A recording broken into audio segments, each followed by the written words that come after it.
नमस्कार, मी तृप्ती स्वागत करते तुमचं माझ्या चॅनलवर तृप्ती नाईक सिटी टू विलेज। आज आपण फणसाची भाजी पाहणार आहोत। हा भाजीचा फणस आहे। मी शिरोडा मार्केटमध्ये गेलेली होती आणि तिकडेही मला 20 रुपयाला भाजी मी घेतली। प्लास्टिकच्या पिशवीमध्ये दिलेली होती। पाहिल्यावर मला वाटलेलं ही फारच कमी भाजी असेल, पण जेव्हा मी ती भाजी साफ केली, म्हणजे भाजी व्यवस्थित कापून घेतली, तेव्हा ती भाजी बऱ्यापैकी भरपूर होती। हे बघा, मी फणस जे आहे ते व्यवस्थित धुवून घेतलेले होते, जे फणसाचे गरे होते ते।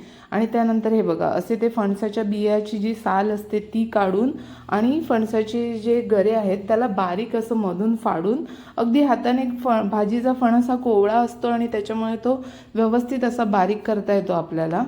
तर त्याच्या बिया कापून घेतल्या, साफ करून घेतलं। 2 मध्यम आकाराचे मी कांदे घेतलेले बारीक करून, मिरची आणि खोबरं।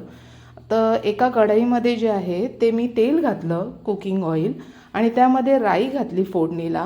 ती चांगली तडतडली की त्यामध्ये चमचाभर हिंग, अर्धा चमचा, आणि हिरवी मिरची जी घेतलेल्या होत्या मी, 5 छोट्या हिरव्या मिरच्या होत्या, पोपटी मिरच्या, त्या घातलेल्या आहेत। त्या व्यवस्थित भाजल्या गेल्या की त्यामध्ये जे आहे ते आपल्याला कांदा घालायचा आहे। हे 2 मध्यम आकाराचा कांदे घेतलेले होते मी आणि ते व्यवस्थित बारीक करून घेतलेले होते आणि ते छान आता या तेलामध्ये परतवून घ्यायचे आहेत। हा कांदा आपल्याला वाफवायचा नाही आहे किंवा लालसरही होऊ द्यायचा नाही आहे, हा व्यवस्थित शिजवायचा आहे। लालसर होण्याआधी तो व्यवस्थित शिजला की त्यावर हळद घालायची आहे। अर्धा चमचा मी हळद घातलेली आहे। ती व्यवस्थित या कांद्यामध्ये परतवून घेतली की जो आपला फणस आपण कापून घेतलेला होता साफ करून स्वच्छ, तो ह्यामध्ये घातला आहे आणि तो व्यवस्थित परतवून घेतलेला आहे। हा व्यवस्थित परतवून झाला की ह्याच्यावर झाकण ठेवायचं आहे आणि जरा 3 मिनिटाची वाफ द्यायची आहे। 3 मिनिटाची वाफ झाल्यानंतर, 3 मिनिटाची वाफ आपल्याला आधी व्यवस्थित, हा मी परतवून घेतलेला आहे, ह्याच्यावर झाकण ठेवून 3 मिनिटांसाठी वाफवलं आहे। 3 मिनिटानंतर जे आहे ते परत मी ह्याला जे आहे ते मिश्रणाला व्यवस्थित ढवळून घेतलेलं आहे। तर फणस बऱ्यापैकी शिजलेला आहे, जास्त वेळ लागत नाही ह्याला शिजायला, ही भाजी तयार व्हायला।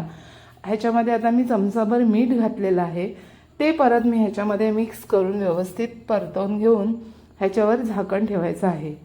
2 मिनिटासाठी परत आपल्याला वाफ घ्यायची आहे।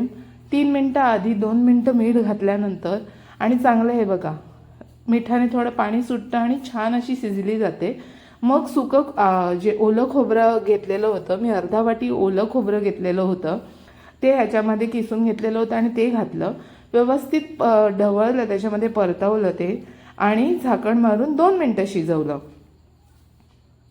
म्हणजे ही 7 मिनिटात ही भाजी रेडी होते। अतिशय सोपी आणि चविष्ट कोकणातली फेमस भाजी आहे।